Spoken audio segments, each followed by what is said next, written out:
नमस्कार साथियों, स्वागत है आपका हमारे online YouTube channel maths with Ganesh के साथ में। आज हम लेकर आए हैं आपके लिए हमारे नए एडिशन की प्रश्नावली 1.1 वास्तविक संख्याएं, जिसकी प्रश्नावली 1.1 के तीसरे सवाल से और 7 सवाल तक के जवाब। तो देखिए हमारे सामने है तीसरा प्रश्न, जो किस प्रकार है कि अभाज्य गुणनखंड विधि द्वारा एचसीएफ व एलसीएम ज्ञात करना है। कल हमने 2 अंकों वाले एचसीएफ और एलसीएम ज्ञात किए थे। आज हम 3 संख्याओं वाले, कल हमने 2 संख्याओं वाले एचसीएफ एलसीएम ज्ञात किया था। आज हम 3 संख्याओं वाला एचसीएफ एलसीएम ज्ञात करेंगे। देखिए यहाँ पर 3 संख्याओं के लिए तीनों संख्याओं का अलग अलग निकालते हैं गुणनखंड। देखिए 12 और निकालेंगे 15 और यहाँ पर निकालेंगे 21 का। देखिए 12 में जाता है 2 का, 2 छक्की 12, 2 तिया 6 और 3 एकम 3। इसी प्रकार 15 में देखिए 15 में जाएगा 3 का, 3 पंजे 15, 5 एकम 5 और 1 में जाता ही नहीं है। देखिए 21 में जाएगा 3 का, 3 सत्ते 21, 7 एकम 7। इन गुणनखंडों के लिए आप कल का वीडियो देख सकते हैं, जो बहुत ही स्लो आपको गुणनखंड समझाए गए थे। अब हर वीडियो को अगर हम इतना स्लो समझाएंगे तो वीडियो काफ़ी लंबा बन जाता है, इसलिए कल का वीडियो देखें और वहाँ से अभाज्य गुणनखंड को बारीक से आप समझ सकते हैं। बाकी देखिए 12 के जो फैक्टर हैं वो मिले हैं। 2 की घात कितनी है, देखिए 2 बार, और 3 की घात कितनी है, 1 बार। देखिए 15 का फैक्टर कितना मिला, 15 का फैक्टर है 3 1 बार और 5 मिलता है 1 बार। 21 का देखिए 21 के फैक्टर में 3 मिला 1 बार और 7 मिला 1 बार। अब आप जानते हैं कि एचसीएफ में कॉमन वर्ड आता है, कॉमन जो संख्या होगी वही इसका एचसीएफ होगा। तो देखिए 2 यहाँ है लेकिन इन दोनों में कहीं पर भी नहीं है। 3 घात 1, 3 की घात 1 और 3 की घात 1, तो अपना एचसीएफ क्या हो जाएगा, यहाँ पर 3 आ जाता है। इसके बाद 5 यहाँ पर है लेकिन दोनों में कहीं पर नहीं है। 7 है लेकिन दोनों में नहीं है, तो इसका तात्पर्य क्या हुआ, अपना एचसीएफ यहाँ पर 7 आता है। अब देखिए एलसीएम ज्ञात करते हैं। लेने हैं सब पद। 2 यहाँ पर है लेकिन इनमें नहीं है, तो 2 की घात 2, 2 की घात 2 गुणा, देखिए 3 है और तीनों में कॉमन आ रहा है और घात सभी में समान है। कहीं पर भी अगर उच्चतम घात मिलती तो वो उच्चतम घात ही ली जाती। तो 3 घात 1 गुणा कितना मिलेगा, देखिए गुणा में 5 है, यहाँ पर सारे समाप्त है, यहाँ 5 फालतू है लेकिन यहाँ आगे नहीं मिल रहा है, तो 5 की घात 1 और गुणा में कितना है 7 की घात 1। चल देखिए 2 की घात 2 का मतलब होगा 2 दूनी 4, 4 तिया 12, 12 पंजे 60 और 60 गुणा 7 करेंगे तो आपको मिलेगा 6 7 42, 420। तो एलसीएम अपने कितना मिल जाता है, अपने को एलसीएम मिल जाता है 420 और एचसीएफ कितना मिलता है, एचसीएफ मिलता है यहाँ पर 3 हमको। तो चलिए अब चलते हैं हमारे अगले प्रश्न की ओर। यहाँ पर 17 का निकालते, देखिए 17 का निकालते हैं, 23 का निकालते हैं और निकालते हैं 29 का। देखिए 17, 23 और 29 तीनों ही अभाज्य संख्याएं हैं और अभाज्य संख्याओं के जो गुणनखंड होंगे वो स्वयं ही होती हैं। तो 17 का जो मिलेगा वो 17 होगा और 23 का जो गुणनखंड होगा वो 23 ही होगा और 29 का जो गुणनखंड होगा वो 29 ही होगा। तो 17 का कितना मिलता है, 17 मिलता है और 23 का कितना मिलेगा, 23 की घात 1 मिलती है और 29 का कितना मिलेगा, 29 की घात 1 मिलती है। तो देखिए एचसीएफ का क्या तात्पर्य हुआ, यहाँ इन तीनों में कोई भी कॉमन नहीं आता है। तो इसका तात्पर्य है कि जो हमारा एचसीएफ है वो 1 मिलेगा, जहाँ कोई कॉमन नहीं आएगा वहाँ पर केवल 1 कॉमन आता है। तो एचसीएफ कितना मिलता है, 1। अब चलते हैं एलसीएम की ओर। देखिए एलसीएम का क्या मान होगा, 17 है लेकिन यहाँ पर नहीं है परंतु लेना तो पड़ेगा। तो 17 की घात 1 गुणा 23 लेना तो पड़ेगा और इसी प्रकार से 29 की घात 1। अब बात करते हैं इनके गुणा की। तो देखिए 17 51 का 1 का हासिल लगी 5, 17 दूना 34 और 5 39 मिल जाता है। गुणा में करते हैं 29 का। देखिए 9 एकम 9 और 9 नाम 81, 8 और 9 से 27 और 8 मिलता है अपने को 35। 27 और 8 कितना मिला, 35। देखिए 2 एकम 2 2 नाम 18 का 8 का हासिल लगे 1 2 3 6 और 1 7, 9 2 और 1 3 8 और 5 13 का 3 का हासिल लगा 1 8 और 3 11, तो कितना मिल गया 11 339। ये अपने को क्या प्राप्त हो जाता है, यहाँ पर एलसीएम प्राप्त हो जाता है। तो इस प्रकार से हमने जो तीसरे का जो दूसरा प्रश्न है उसके एचसीएफ एलसीएम ज्ञात करे हैं। अब चले चलते हैं तीसरे प्रश्न की ओर। देखिए यहाँ पर निकालते हैं 8 का फैक्टर, यहाँ निकालेंगे 9 का फैक्टर और यहाँ निकालेंगे 25 का फैक्टर। सबसे बड़ी बात है कि ये जो गुणनखंड हैं ये अभाज्य हैं। देखिए 8 में 2 से देते हैं, 2 चौके 8, 2 दूनी 4 और 2 एकम 2। यहाँ देखिए 3 से जाएगा, 3 3 9 और 3 एकम 3। यहाँ देखिए 5 से जाएगा, 5 25 और 5 एकम 5। अब देखिए 8 के फैक्टर क्या हैं, 2 कितनी बार आ रहा है, 2 आ रहा है 3 बार। यहाँ देखिए 9 के फैक्टर क्या मिले, 3 मिला 2 बार। यहाँ देखिए 25 के फैक्टर क्या मिले, 5 मिला 2 बार। तो एचसीएफ क्या होगा, देखिए आप जानते हैं कि एचसीएफ में जो कॉमन आता है वो आना चाहिए। यहाँ कोई भी कॉमन नहीं है, 2 3 और 5 में कोई कॉमन नहीं आ रहा है, तो इसका मतलब क्या होगा, केवल एक कॉमन आएगा। तो एचसीएफ भी कितना मिलेगा, एक ही मिलेगा। अब चले चलते हैं एलसीएम की ओर। देखिए 2 है, यहाँ पर नहीं है परंतु लेना तो पड़ेगा। तो कितना मिलेगा, 2 की घात 3 गुणा 3 की घात 2, यहाँ पर नहीं है परंतु लेना तो पड़ेगा, इंटू 5 की घात 2 से क्या मतलब है, या कॉमन नहीं है परंतु लेना तो पड़ेगा। अब देखिए इन वर्ल्ड का मतलब ये संख्याएं ही हैं, सीधी सी बात है। हमने पूरी की पूरी घात ली है तो सारी की सारी संख्याएं होने वाली हैं। देखिए 2 की घात 3 का 2 दूनी 4 दूनी 8 और 3 की घात 2 का 3 3 9, 8 नाम 72, 8 नाम 72 गुणा, अब 5 की घात 2 का 5 25, तो 72 गुणा 25 क्या होगा, इसके एलसीएम होगा। तो देखिए 25 दूना 50 की जीरो हासिल लगी 5, 25 सत्ते 175 और 5 180, तो कितना मिलेगा अपने को 1800। यहाँ पर इसके एलसीएम प्राप्त हो जाता है। देखिए इस प्रकार से हमने प्रश्न 3 के जो 3 प्रश्न थे वो कंप्लीट कर लिए हैं। आप चाहे तो इनको देख लीजिए, जैसे हम अगले प्रश्न की ओर चलते हैं।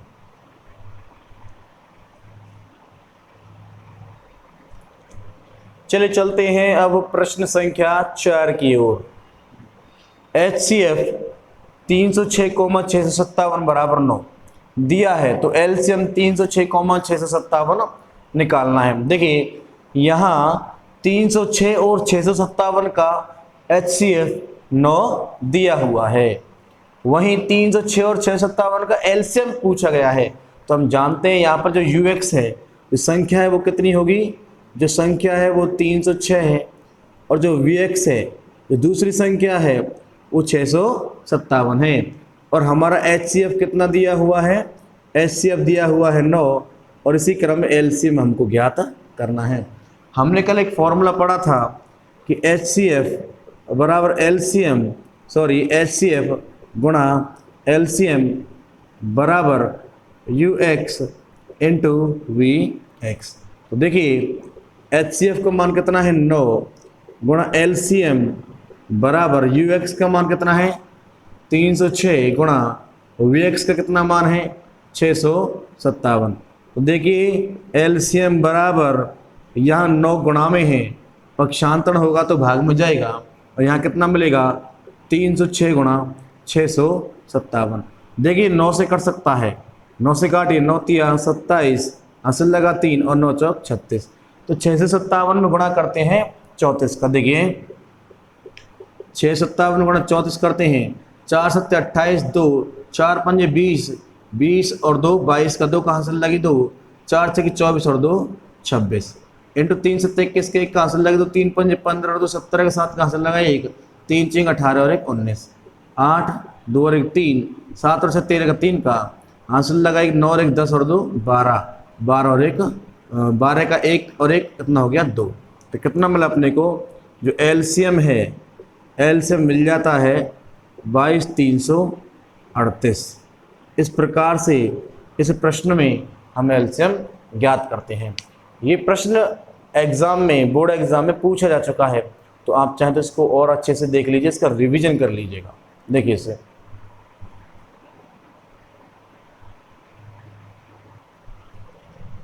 चलिए चलते हैं प्रश्न संख्या 5 की ओर।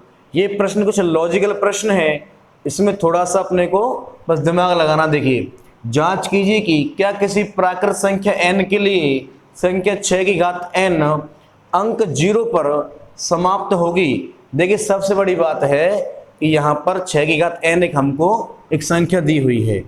6 की घात n एक संख्या है जहाँ n का मान कौन है? प्राकृत संख्या है। n कौन है? प्राकृत संख्या है। अर्थात n का जो मान है वो 1, 2, 3 डॉट डॉट डॉट इस प्रकार अनंत तक हम इसके मान रख सकते हैं। अब प्रश्न ये उठता है कि इसकी घात जो है वो 1, 2, 3, 4 रखने का, ऐसा रखने पर क्या इसका कोई ऐसा मान आएगा जो 0 पर समाप्त होगी, जिसका इकाई अंक 0 होता होगा। जैसे मान लीजिए अगर 6 की घात मैं 1 करूं तो कितना मिलेगा? 6। 6 की घात 2 करूं तो मिलता है 36। 6 की घात 3 करूं तो मिलता है 216। इसी प्रकार से मैं मान रखता हुआ चलूं तो ये जो इकाई के अंक हैं वो कहीं 0 मिल जाए।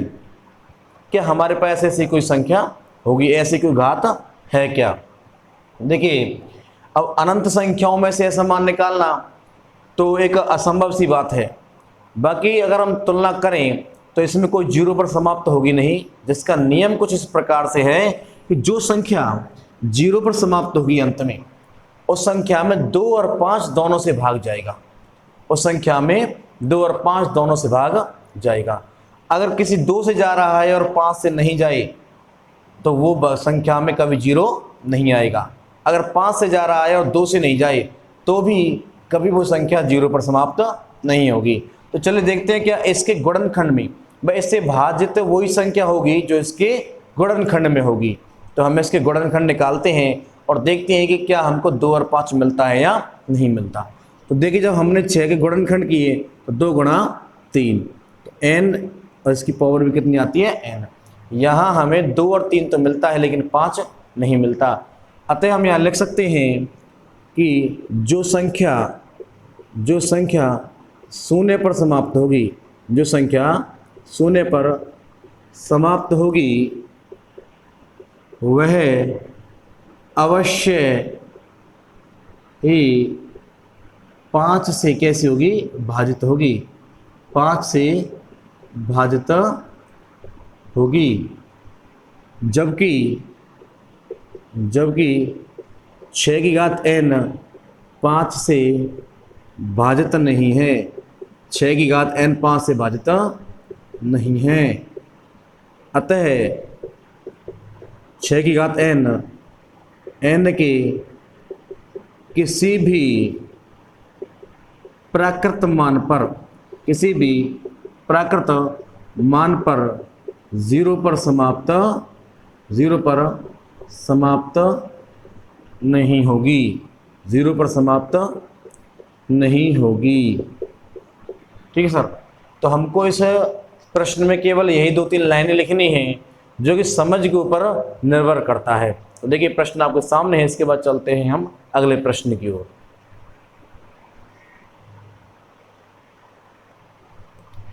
चले चलते हैं अब हमारे 6वें प्रश्न की ओर। 6वां प्रश्न कुछ इस प्रकार से है कि व्याख्या कीजिए कि 7 गुणा 11 गुणा 13 प्लस 13 और 7 गुणा 6 गुणा 5 गुणा 4 गुणा 3 गुणा 2 गुणा 1 प्लस 5 भाज्य हैं, क्यों? एक ही प्रश्न में 2 प्रश्न आपको दिए गए हैं और दोनों को बताना है कि ये संख्याएं भाज्य है और क्यों है। देखिए, सबसे पहली बात, भाज्य वे संख्याएं होती हैं जिनमें एक से अधिक भाग जाता हो, जिनमें एक या एक से अधिक संख्याओं का भाग बिल्कुल जाता होगा। तो देखिए, यहाँ पर सबसे पहले कैसे सोल्व करेंगे? बोर्डमास का नियम कहता है कि सबसे पहले ब्रैकेट फिर भाग का दूसरा ही नाम कॉमन होता है। याद रखना इस चीज़ का कि भाग का दूसरा नाम क्या होता है? कॉमन। तो यहाँ से लेते हैं, देखिए कॉमन, तो यहाँ 13 कॉमन आता है अपने लिए। 13 कॉमन आया तो यहाँ मिलेगा 7 गुणा यहाँ मिलेगा 11, 13 बाहर आ चुका है और प्लस यहाँ से 13 बाहर जाएगा तो क्या मिलेगा? केवल 1। देखिए, 13 गुणा 11 7 77, 77 में 1 जोड़ेंगे तो कितना मिलेगा? 78। तो आप भली बात जानते हैं कि गुणा करके देख लीजिए। अब नॉर्मली 13 में केवल 13 का जाता है तो ये क्या है? अभाज्य। ये क्या है? अभाज्य। और 78 में 2 का भाग जाएगा, इसके बाद हमारा 6 का भाग जाएगा, 3 का भाग जाएगा, तो ये क्या संख्या हो गई? भाज्य। और हम लोग जानते हैं कि अभाज्य संख्या का गुणा जब भाज्य से किया जाता है तो हमेशा कैसी संख्या प्राप्त होती है? भाज्य संख्या प्राप्त होती है। तो इस प्रकार से हमारी ये संख्या कैसी होगी? बिल्कुल भाज्य संख्या होगी। तो चलिए अब इस प्रश्न की ओर देखिए। यहाँ से 5 है और 5 कॉमन आ रहा है। 7 गुणा 6 गुणा 4 गुणा 3 गुणा 2 और गुणा 1 प्लस 5 बाहर आएगा तो कितना मिलेगा? 1। देखिए यहाँ से 5 हमने बाहर ले लिया है और वहाँ से 5 बाहर आएगा तो कितना मिलता है? 1 मिलता है। देखिए 5 और इसके बाद गुणा, देखिए 7 छिंग 42 और यहाँ पर देखिए 42 गुणा 4 3 12 और 12 दूना 24, 24 एकम 24। देखिए 24 दूना 48 का 8 कहाँ से लगा? 4, 24 चौक 96, 96 और 4 कितना मिलेगा? 100। और यहाँ पर 1 है प्लस का, और 1 प्लस का जो जोड़ते हैं तो कितना मिलेगा अपने लिए? 1009 यहाँ पर मिल जाता है। देखिए 1009 अपने को मिल गया। अब ध्यान देंगे इस संख्या में जो 5 है वह एक अभाज्य संख्या है। अब बात करते हैं 1009 की। 1009 कैसी संख्या है? देखिए अगर हम बात करें यहाँ पर 2 से भाजित होगी नहीं, 1 और 9 10 होता है, 3 से भाजित नहीं होगी 1009। देखिए इस प्रकार से हम कह सकते हैं कि, और नॉर्मली जो 1009 है वो आपकी अभाज्य अंक है और 5 भी क्या है? आपका एक अभाज्य अंक है। जब हम दोनों इनका गुणा कर लेंगे तो हमें कह सकते हैं कि हमें एक संख्या प्राप्त होगी। कौन सी? देखिए हमें संख्या प्राप्त होगी 5 नाम 45 जी और 5 एकम 5। अब आपका जो 5045 है, देखिए यहाँ पर हमको नॉर्मली पता लग रही थी पहले ही, लेकिन यहाँ पर दोनों ही अंक कैसे हैं? अभाज्य हैं। और जब हमने दोनों अभाज्य अंकों को गुणा किया तो हमें एक ऐसी संख्या मिली जो 5 से भी विभाजित है और 1009 से भी विभाजित है। तो इसका मतलब क्या हुआ? यह संख्या कैसी होगी? एक भाज्य संख्या होगी। अतः हम कह सकते हैं कि अभाज्य गुणा अभाज्य करते हैं तो अपने को सदैव कैसी संख्या प्राप्त होगी? एक भाज्य संख्या ही प्राप्त होती है। कौन सी संख्या प्राप्त होती है? एक भाज्य संख्या प्राप्त होती है। तो चलिए देखिए इस प्रश्न को, जो हमारा प्रश्न है वो यहीं समाप्त होता है। इसके बाद एक अंतिम प्रश्न की ओर चलते हैं। आप चाहें तो इसे तार सकते हैं।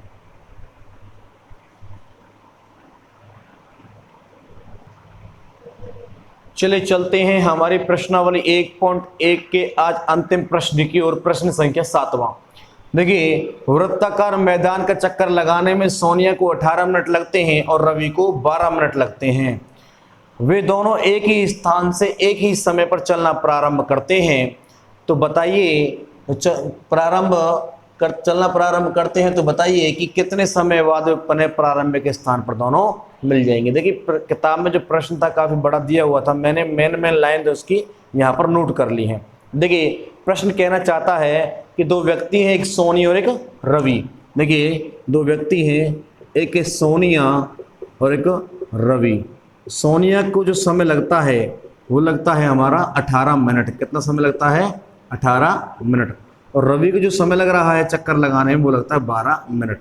तो जाहिर सी बात है कि रवि जो है वो तेज दौड़ कर रहा है और जो सोनिया है वह थोड़ा स्लो दौड़ रही है, जिससे उससे एक चक्कर करने में 18 मिनट का समय लगता है।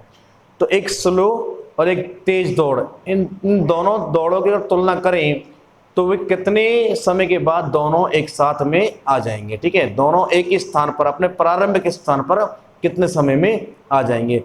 देखिए एज यूजुअल इस प्रश्न में हिंट अपने को दे रखी है। उसने कहा है एक ही समय एक ही स्थान, अर्थात दोनों को एक करवाना चाहता है। और हम दोनों को एक करके अगर बात करते हैं तो 12 और ऐसे 18, जब हम दोनों को एक करके निकालते हैं तो इसको निकालते हैं लैसे। क्या निकालते हैं? इसका लैसे। तो आप ऐसे समझ सकते हैं कि हमें इस प्रश्न में इन दोनों को क्या निकालना है? लैसे निकाल देना है। तो देखिए बात करते हैं यहाँ पर 18 की और बात करते हैं यहाँ पर 12 की। देखिए 2 नाम 18, 3 तिया 9 और 3 एकम 3। देखिए 2 छिक्की 12, 2 तिया 6, 3 एकम 3।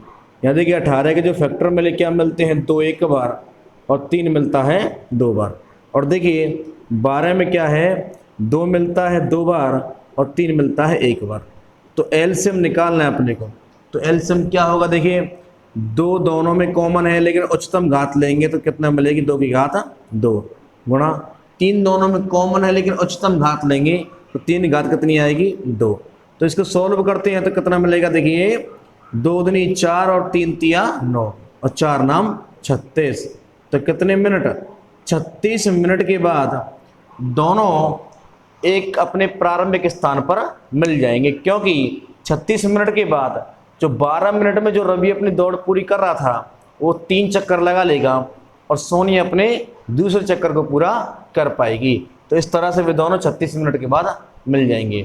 तो आज के ये प्रश्न यहीं समाप्त होते हैं और आज का हमारा सेशन भी यहीं समाप्त होता है। मिलते हैं कल अगली प्रश्नावली 1.2 को लेकर के, जो कि बेहतरीन प्रश्नावलियों में से एक है और हमेशा बोर्ड में एक प्रश्न उसका पूछा जाता है, जिसको हम टाइप के हिसाब से उसको आपको करवाएंगे। तो हमारे साथ बने रहने के लिए धन्यवाद। इस वीडियो को ज़्यादा से ज़्यादा शेयर कीजिए जिससे हमें कुछ इसका मोटिवेशन मिलता रहे। Thank you, keep supported.